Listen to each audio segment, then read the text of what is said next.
Яркие костюмы, ритмичные зажигательные или красивые плавные движения, вызывающие восторг зрителей.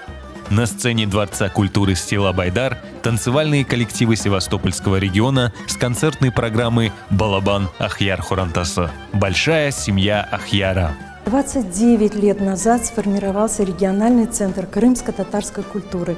Изначально это была организация сохранения крымско-татарской культуры, организация детских творческих коллективов. Сегодня праздничная концертная программа в селе Байдары.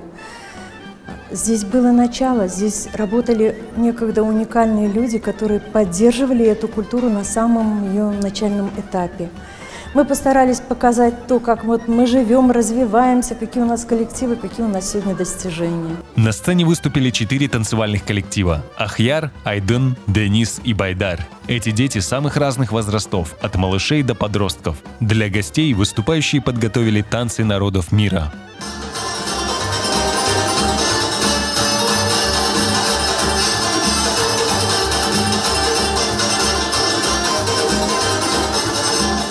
Для гостей это не только хорошие эмоции. У большинства зрителей дети занимаются в танцевальных коллективах. Поддержать их приходят целыми семьями.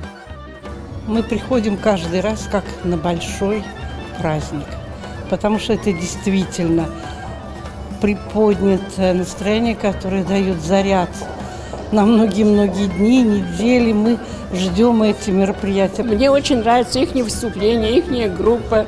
Как они подготовились. Очень красивые костюмы, очень красивые детки. В этот прекрасный день мы пришли на замечательный концерт нашего ансамбля «Байдар», где руководит наша любимая доченька Сусана.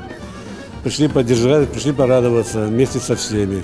Из Андреевского дворца культуры мы приехали коллектив «Денис». У нас сравнительно он новый. Он год как существует. У меня 2 деток, которые ходят в этот коллектив, средний и младший. Я очень довольна, что у меня детки сюда пошли. Я очень довольна нашим хореографом. Первым коллективом, открытым при Севастопольском центре культуры крымских татар, был ансамбль «Ахьяр». Он существует более 10 лет. За это время коллектив стал победителем и призером множества конкурсов, а филиалы ансамбля открылись во многих селах Севастопольского региона.